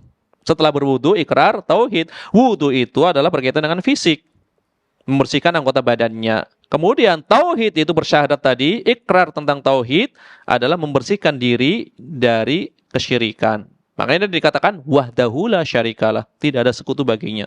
Takkid seperti itu. Ini adalah pelajaran berikutnya. Kemudian pelajaran keempat ya, kalau nggak salah. Iya kan, pelajaran keempat. Ini saya ringkas soalnya. Annahu labudda minan nutqi bilisan fima yu'tabaru qaulan. Jadi zikir tadi yang dicontohkan itu harus diucapkan dengan lisan. Karena dianggap sebagai ucapan, harus diucapkan dengan lisan. Nabi mengatakan tadi apa? Dalam sabdanya, Thumma yaqulu, kemudian dia mengucapkan. Ucapan berarti dengan lisan. Ya. Ucapan dengan lisan. Maka tidak cukup hanya dibaca di dalam hati saja. Harus diucapkan. Asyhadu an la ilaha illallah wahdahu la syarikalah wa asyhadu anna Muhammadan abduhu wa rasuluh. Diucapkan. Tadi zikir-zikir yang harus diucapkan. Di antaranya adalah takbiratul ihram. Nah, ini banyak nih takbiratul ihram jadinya. Ya. Takbiratul ihram. Itu banyak hanya mengangkat tangan tapi nggak bunyi. Itu nggak sah sholatnya. Takbiratul ihram adalah rukun. Jadi harus diucapkan. Tidak sah ya. Tidak sah sholat itu kecuali dengan ucapan. Kan Imam Syafi'i mengatakan seperti itu. Tidak sah sholat itu kecuali dengan ucapan. Adapun puasa, nggak dengan ucapan pun sah. Niat di dalam hati. Tapi sholat itu tidak sah kecuali dengan ucapan. Maksudnya bukan ucapan usholi, ucapan takbir.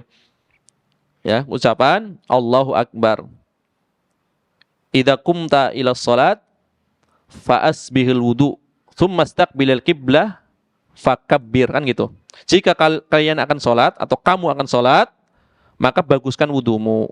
Kemudian apa? Menghadaplah kiblat. Fakabbir dan bertakbir. Nah, ini bertakbir ini adalah dikatakan sebagai pengharaman di dalam sholat. Pengharaman ucapan kecuali ucapan sholat. Kan miftahus sholat tuhur. Kunci pembuka sholat adalah dengan cara bersuci, berwudu, tuhur. Kemudian apa? Wa tahrimuha at-takbir.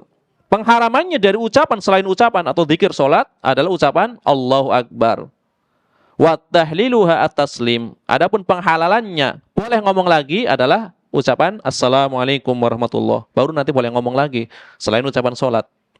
Berarti seorang tidak dianggap masuk ke dalam sholat kecuali mengucapkan Allahu Akbar.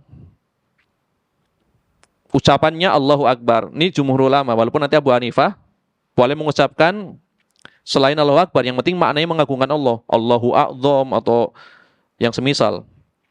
Tapi jumhur ulama harus Allahu Akbar. Tapi intinya ada ucapan. Baik Abu Hanifah maupun ulama yang sepakat dengannya, meskipun tidak mensyaratkan ucapannya Allahu Akbar, tapi tetap harus diucapkan. Walaupun misalkan dengan redaksi yang lain, yang intinya adalah pengagungan Allah. Ya. Karena berdalil dengan surat apa? Surat Al-A'la. Wa dzakara isma rabbih fasalla. Kemudian dia mengingat Allah, menyebutkan nama Allah, kemudian dia sholat. Berarti yang penting mengagungkan Allah. Allahu A'zam atau seterusnya. Ini Abu Hanifah. Kalau Imam Syafi'i sedikit beda. Beliau mengatakan boleh menambah alif lam. Allahul Akbar. Tapi jumhur ulama adalah harus dengan ucapan Allahu Akbar. Tapi intinya apa? Harus ada ucapan.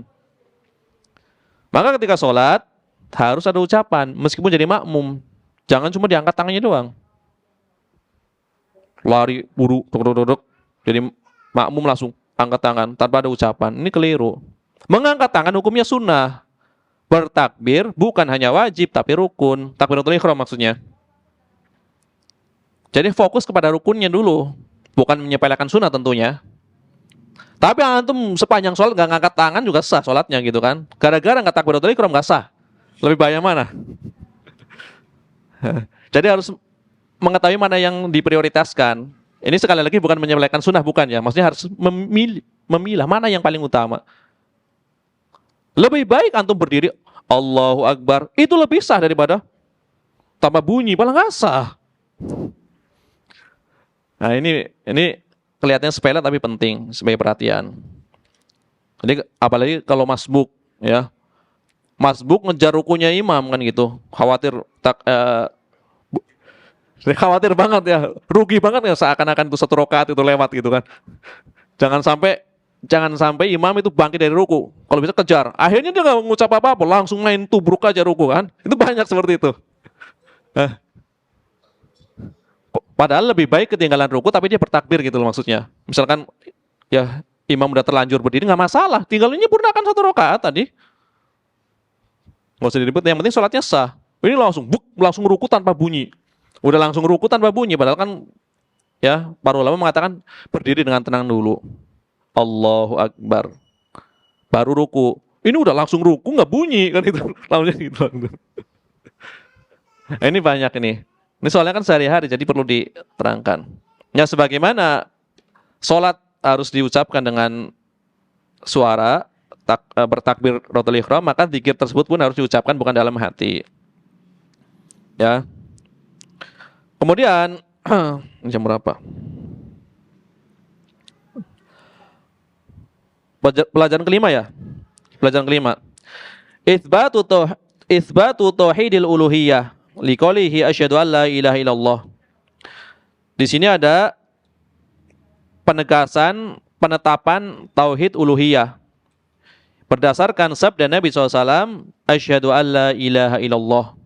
Uluhiyah dikaitkan dengan peribadahan kepada Allah Subhanahu wa taala, maka disebut juga sebagai tauhidul ibadah, tauhidul ilahiyah, tauhidul uluhiyah, tauhidul ibadah.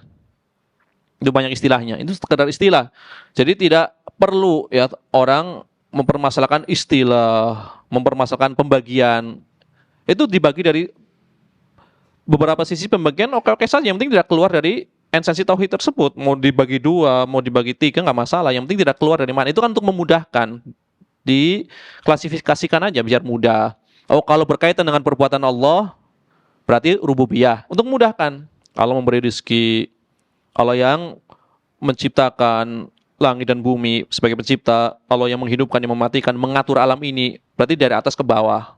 Ini rububiyah, berkaitan dengan Rob. Kemudian peribadahan hanya boleh diberikan kepada Allah, bernadar, menyembelih, sholat dan seterusnya. Maka ini adalah tauhid uluhiyah atau ilahiyah atau tauhidul ibadah. Kemudian berkaitan dengan nama-nama dan sifat Allah, berarti tauhid al-asma sifat. Atau mau disederhanakan menjadi 2 juga nggak masalah. Misalkan tauhidul ilmu, ya berkaitan dengan ilmu. Tauhidul ilmi al-i'tiqadi misalkan, tauhid yang berkaitan dengan ilmu dan keyakinan. Berarti ada 2 di sini yang dikaitkan dengan ilmu dan keyakinan. Berarti apa? Rububiyah dengan asma wa sifat. Kan kaitannya dengan keyakinan karena berasal dari khobar-khobar. Allah mengabarkan tentang namanya, Allah mengabarkan tentang sifatnya. Kan ini diperoleh dari ilmu. Kemudian yang kedua, at-talab wal qasad, berkaitan dengan tuntutan, keinginan, kemudian berkaitan dengan amal. Berarti uluhiyah di sini masuknya. Mau dibagi 2, bagi 3 tidak masalah. Ada juga tauhid al-ma'rifah yang berkaitan dengan pengetahuan. Ya. Jadi bukan bid'ah pembagian seperti ini, bukan. Sebagaimana di dalam ilmu nahwu kan ada dibagi-bagi, ada kalimat, ya. Kemudian ada isim, ada fi'il, ada huruf. Itu kan hanya untuk memudahkan. Maka di dalam hadis ini adanya penetapan tauhid uluhiyah, ya. Tauhid uluhiyah didasarkan pada ucapan Nabi SAW, asyhadu an la ilaha illallah. Kemudian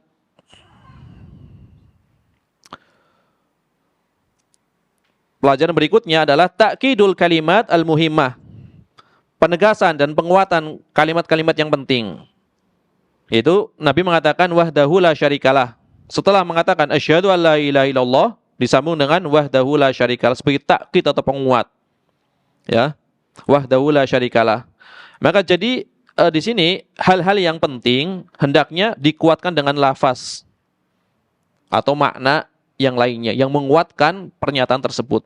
Itu hendaknya. Maka Nabi terkadang menguatkan suatu pernyataan dengan apa? Ini kan contohnya, suatu pernyataan asyhadu an la ilaha illallah dikuatkan dengan lafaz yang lainnya, wahdahu la syarikalah. Yang semakna berarti kan, wahdahu la syarikalah, tidak ada sekutu baginya, hanya Allah satu-satunya. Tetapi terkadang Nabi menguatkan suatu pernyataan dengan sumpah. Bersumpah, padahal tidak diminta, tapi karena tujuannya untuk menguatkan suatu pernyataan, dilakukan oleh Nabi SAW. Nabi mengatakan, wallahi, demi Allah, ini sesungguhnya aku, udah demi Allah sesungguhnya aku, benar-benar bertaubat kepada Allah di dalam sehari lebih dari 100 kali misalkan. Mengucapkan istighfar dan taubat, astaghfirullah wa atubu ilaih. Istighfar dan bertaubat. Menguatkan pernyataan dengan sumpah, itu dibolehkan. Di sini dengan kalimat yang lain yang semakna. Walaupun tidak diminta, ya, walaupun tidak diminta, boleh menguatkan suatu pernyataan dengan sumpah ataupun dengan penguat yang lainnya dalam makna yang semisal. Kemudian pelajaran berikutnya, syahadatu anna Muhammadan Abdullahi wa rasuluh muqtarinatun bi syahadati tauhid. Dari syahadat bahwasanya Nabi Muhammad SAW adalah hamba dan rasulnya ini harus disertai dengan syahadat tauhid, harus digandengkan. Ya. Kenapa? Anna kulla ibadah la budda fiha min ikhlasin wa mutaba'ah. Karena ibadah kan harus mengumpulkan dua perkara. Apa itu? Ikhlas dan mutaba'ah. Ikhlas dan mutaba'ah. Fabil ikhlas tatahaqqaqu syahadatu alla ilaha illallah. Dengan ikhlas maka akan terrealisasikan syahadat la ilaha illallah. Wabil mutaba'ah, dengan mutaba'ah ittiba mengikuti Nabi SAW, tatahaqqaqu syahadatu anna Muhammadan Abdullahi wa rasuluh. Maka akan terrealisasi syahadat Muhammad adalah hamba dan utusannya. Ini dua asas penting di dalam ibadah. Ikhlas dan mutaba'ah. Nanti ada kaitannya dengan pembahasan niat. Setiap orang yang melakukan suatu perbuatan ibadah pasti ada niat. Kan gitu. Tetapi tidak semua orang yang berniat itu ikhlas. Tidak semua orang yang ikhlas itu adalah siddiq. Jadi ada 3 tingkatan. Setiap orang yang ikhlas pasti berniat. Jelas. Tapi berniat belum tentu ikhlas. Contohnya apa? Orang-orang munafik ketika sholat ke masjid, ketika berperang, dia punya niat nggak? Punya niat. Niatnya agar dianggap sebagai barisan kaum muslimin untuk menghancurkan kaum muslimin. Berarti sekedar niat itu belum tentu ikhlas kan gitu. Tapi orang yang ikhlas pasti niat. Ya. Orang pergi ke masjid, sholat maghrib, tentu punya niat. Ya, bisa niatnya riya, bisa niatnya ikhlas, kan gitu. Bisa niatnya adalah misalkan mendapatkan bagian dari dunia, bisa saja. Adapun orang yang ikhlas, pasti dia hanya meniatkan ibadah untuk Allah Subhanahu wa taala. Pertama niat, yang kedua ikhlas. Ikhlas hanya mengharapkan wajah Allah, tidak riya, tidak mengharapkan pujian. Pokoknya seluruh ibadahnya hanya untuk Allah Tabaraka wa taala. Apakah ada yang lebih tinggi dari ikhlas? Ada siddiq. Setiap orang yang siddiq pasti ikhlas. Tapi tidak setiap orang yang siddiq, tidak setiap orang yang ikhlas itu siddiq. Siddiq itu artinya apa? Tipis, tetapi beda kan gitu. Kalau orang ikhlas apa tadi? Seluruh ibadah dia hanya tujukan kepada Allah, tidak mengharapkan pujian, tidak riya dan seterusnya. Pokoknya hanya kepada Allah dia beribadah. Tidak mempedulikan anggapan orang. Ini namanya ikhlas. Tapi siddiq lebih tinggi daripada ikhlas. Di samping dia tidak memperhatikan anggapan orang, tidak memperhatikan komentar orang, tapi dia punya satu keyakinan bahwasanya dia ibadah ini adalah bukan karena kekuatannya sendiri. Ya kan? Tetapi apa? Allah lah yang menjadikan dia mampu melakukan ibadah tersebut. Jadi bukan sekedar tidak menghiraukan pandangan orang, tetapi saya bisa melakukan ibadah ini semuanya karena Allah. Itu siddiq. Ya. Ada lillah, berarti apa? Karena Allah, itu ikhlas. Lillah. Lillahi ta'ala, itu ikhlas. Tapi ini adalah billah, bersama Allah. Artinya apa? Yang menyebabkan aku melakukan ini adalah Allah Tabaraka wa taala. La haula wala quwata illa billah. Tidak ada daya, tidak ada upaya, tidak ada kekuatan kecuali dari Allah Tabaraka wa taala. Kalau ikhlas tidak mengharapkan pandangan orang. Kalau siddiq tidak menganggap tidak menganggap ibadah yang dia lakukan adalah karena kesungguhannya, karena ketekunannya, karena ketakwaannya, tidak menganggap dirinya. Kan gitu. Ikhlas menghilangkan diri dari sikap riya. Kemudian siddiq menghilangkan diri dari sikap ujub, bangga diri. Ya, kan gitu. Ini berat, ya kan? Terkadang ini orang ikhlas seperti ini, orang ikhlas beribadah hanya kepada Allah. Tapi terkadang ada rasa ujub, ya. Misalkan ini kalau seandainya dia memang tidak mengharapkan pandangan orang, Ini seandainya saya tidak beribadah, ini satu kampung ini bisa diazab semua ini. Dia memang tidak mengharapkan pujian dari orang. Barangkali karena saya beribadah kepada Allah, beristighfar, kampung ini jadi terhindar dari mara bahaya. Dan ini ada rasa ujub di dalamnya. Maka sidik adalah menghilangkan rasa ujub, ikhlas menghilangkan rasa ria, seperti itu. Ya. Jadi pembahasan ini biasanya dibawakan oleh Al-Imam Ibnul Qayyim tuh. Ya, dalam Madarijus Salikin.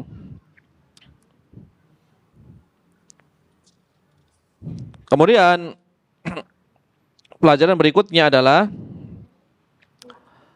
jam berapa nih?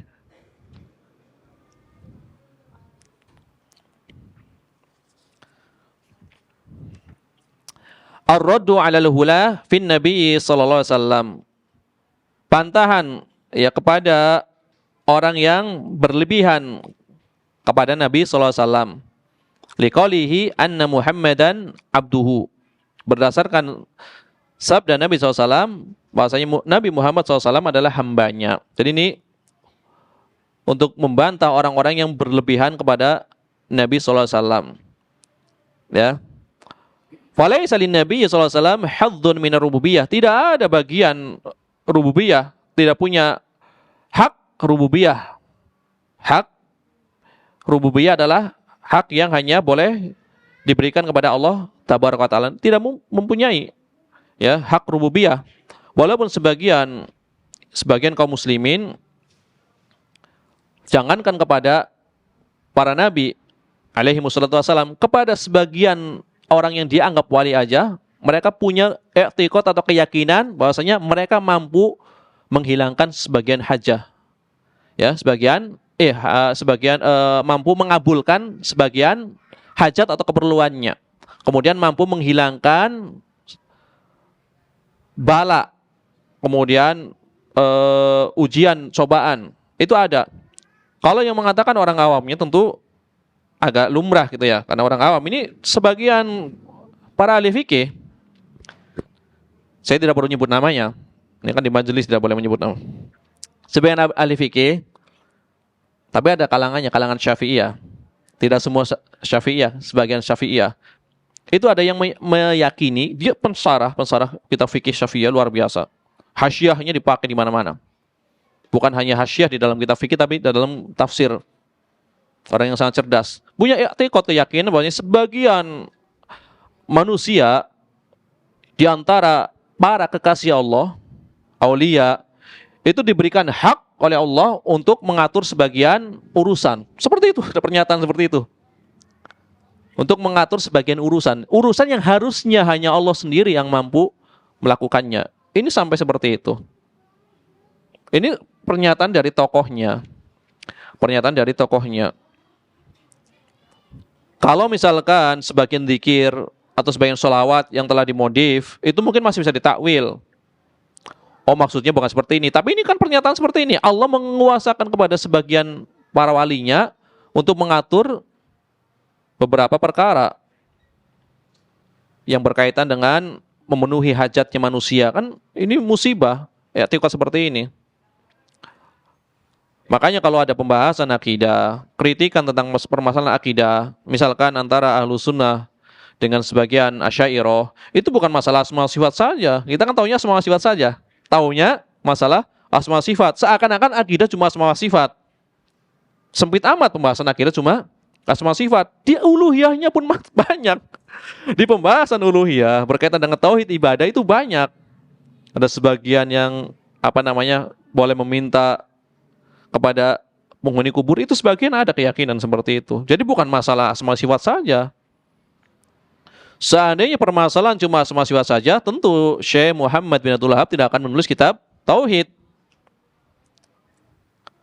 Di antara yang disebut di dalam Kasyfus Syubhat oleh Syekh Muhammad bin Abdul Wahab adalah ulama musyrik. Tahu yang dimaksud ulama musyrik ini? Ahli fikih dari kalangan Hanabilah. Ya, yang hasyiahnya banyak dipakai, di antara hasyiah Ar-Rad Al-Murbi, yaitu Ibnu Fairuz. Ini ijtihad Syekh Muhammad bin Abdul Wahab, padahal ahli fikih. Ya, karena membolehkan Di antaranya adalah berkaitan dengan tawasul kepada mayit dan lain-lain. Makanya di sini di dalam riwayat ini ada bantahan kepada ghulah, orang yang hulu berlebihan kepada Nabi SAW, mengangkat kedudukan Nabi SAW melebihi kedudukannya. Cukuplah kita katakan Nabi SAW adalah hamba dan utusannya. Dah, hamba yang tidak boleh disembah, utusan yang tidak boleh direndahkan. Udah.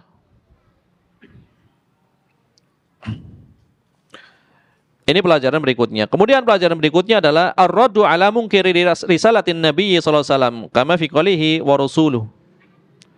Pantahan bagi orang yang mengingkari risalah Nabi. Kalau tadi berlebih-lebihan terhadap Nabi, pantahannya. Yang ini yang mengingkari karena ada penetapan wa rasuluh dan utusannya. Berarti kita harus menetapkan risalah kerasulan Nabi sallallahu alaihi wasallam.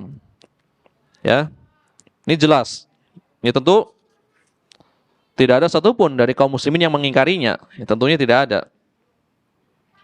Mengingkari Nabi SAW sebagai Rasul tentu tidak ada dari satupun kaum muslimin, tentu tidak ada. Karena ini adalah kekufuran.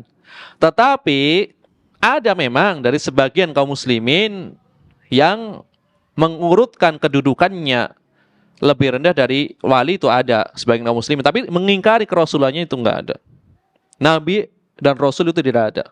Tapi mereka hanya membagi di antara kaum ekstrim dari kalangan tasawuf itu mengurutkannya itu kebalik.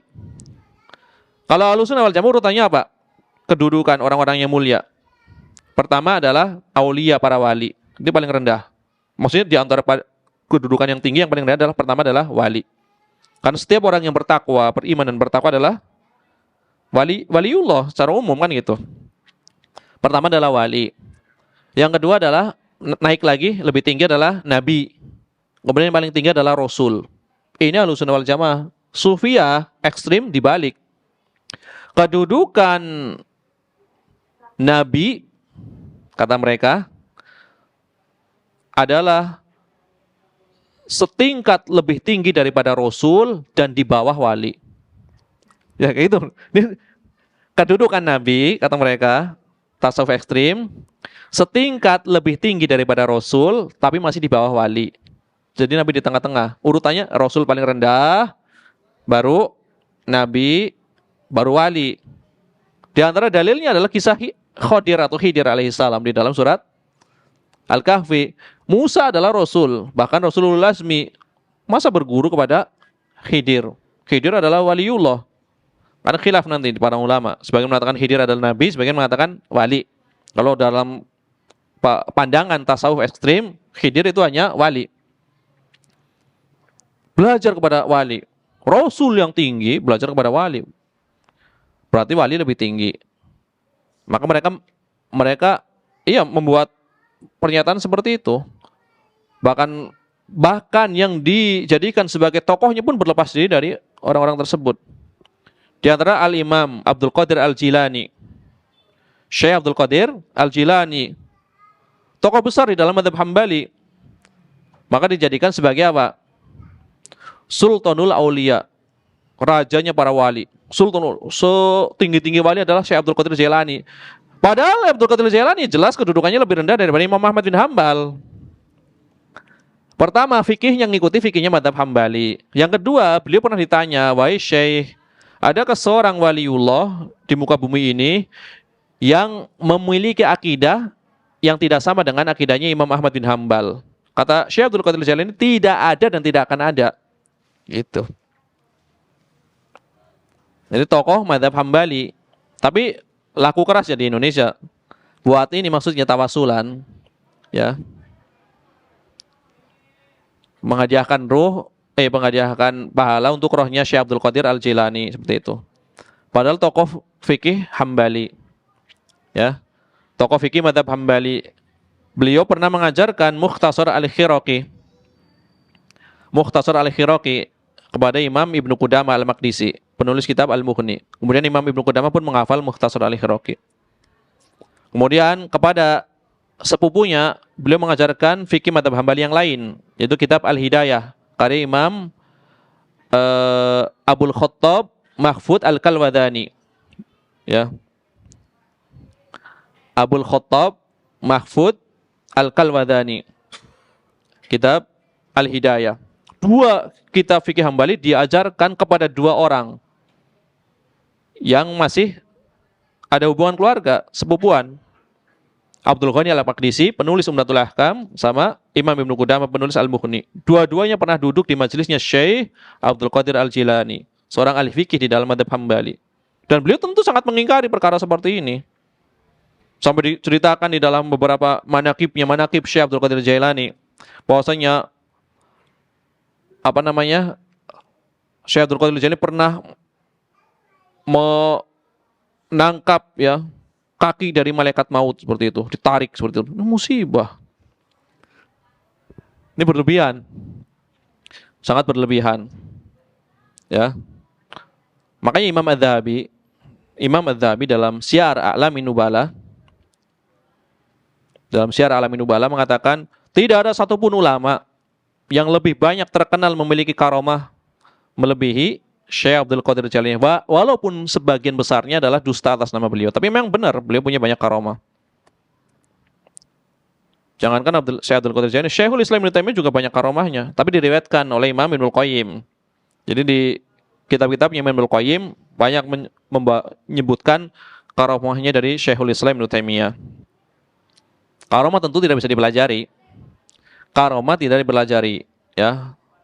Tidak bisa dilakukan berulang-ulang. Murni anugerah dari Allah Tabaraka Ta'ala untuk penguat ya dakwah sebagian hambanya, kekasihnya dari para wali. Makanya di antara karomah tertinggi apa kata Syekhul Islam Ibnu Taimiyah? Karomah tertinggi istiqomah. Orang bisa istiqomah itu adalah sebesar-besar karomah. Jadi nggak usah mikir bisa terbang, ya bisa terbang di atas, terbang di udara kemudian berjalan di atas air, itu bukan suatu keistimewaan. Kalau sekedar terbang, burung lebih hebat terbangnya kan, lebah lebih hebat. Kalau sekedar meniru terbangnya kan seperti itu. Maka jangan mengukur kewalian seseorang dari bisa terbang ataupun berjalan di atas air. Ini ungkapan seperti ini itu banyak dinukil oleh para ulama, di antara Lais bin Sa'ad, ahli fikih Mesir, di antaranya adalah Imam Asy-Syafi'i. Karena memang betul di zaman itu banyak ahli-ahli tasawuf yang seperti itu, bisa berjalan di atas air, bisa terbang, itu ada. Kalau karomah memang betul, karomah sebagian sahabat itu ada, di antaranya Sa'ad bin Abi Waqqas, sebagaimana disebutkan di dalam Syarah Al-Qidah Al-Wasithiyah, bab karomatul auliya, karomah para wali, maka diceritakan bahwasanya Sa'ad bin Abi Waqqas ketika memimpin pasukan itu berusaha menyeberangi sungai, perairan, berusaha mencari jembatan, nggak ketemu. Akhirnya berdoa kepada Allah, kemudian pasukannya pun berjalan melewati sungai tersebut ya tanpa melalui jembatan, jadi berjalan di atas air. Tapi ini sekali saja, bukan setiap melakukan perjalanan di atas air, enggak. Ini karomah. Jadi jangan sampai mengingkari adanya karomah, karena ahlu sunnah wal jamaah menetapkan karomatul aulia. Itu jelas keyakinan ahlu sunnah wal jamaah. Hanya karomah yang seperti apa? Karena pembahasannya seperti itu. Kayak misalkan Abu Muslim Al-Khawlani tidak mempan dibakar api. Itu juga karomah. Yang pernah ditemui oleh Umar Ibn Khattab, kemudian dicium keningnya. Allah telah menjadikan pada umat ini orang yang sebagaimana Ibrahim alaihissalam, tidak mempan dibakar api. Seorang tabi'in. Karomah di zaman tabi'in lebih banyak lebih banyak diriwayatkan daripada karomah di zaman sahabat. Ini justru ada pelajaran penting kata para ulama. Kenapa karomah yang ada di zaman sahabat lebih sedikit daripada karomah yang ada di zaman tabi'in yang diriwayatkan seperti itu? Karena keimanan sahabat yang begitu tinggi, jadi untuk beriman kepada Nabi udah nggak butuh satu keajaiban. Berbeda dengan imannya yang masih lemah, butuh sesuatu untuk menguatkan. Jadi menimbulkan level keimanan yang berbeda. Sedikitnya karomah yang diriwayatkan di zaman sahabat menunjukkan keimanan sahabat levelnya lebih tinggi daripada orang setelahnya. Itu. Jadi untuk beriman kepada Nabi SAW tidak membutuhkan keajaiban-keajaiban terdahulu. Karena umat terdahulu membutuhkan keajaiban. Mereka mau beriman kepada Nabi Isa. Wahai Isa, tolonglah kepada Rabbmu agar menurunkan hidangan dari langit. Wahai Musa, hidupkanlah orang yang mati. Butuh bukti dulu. Maka Abu Bakar ketika dikatakan bahwasanya teman kamu semalam mengatakan dia melakukan perjalanan dari Masjidil Haram ke Masjidil Aqsa, kemudian naik ke langit. Kan belum menyaksikan. Abu Bakar tanpa ragu mengatakan kalau Nabi SAW yang mengatakan sudah pasti benar ya. Bahkan yang lebih luar biasa dari itu kalau dia yang mengatakan aku percaya. Padahal belum melihat buktinya. Tadi nggak butuh melihat bukti dulu. Ini luar biasa keimanan para sahabat. Mereka menjadi orang yang diridhoi.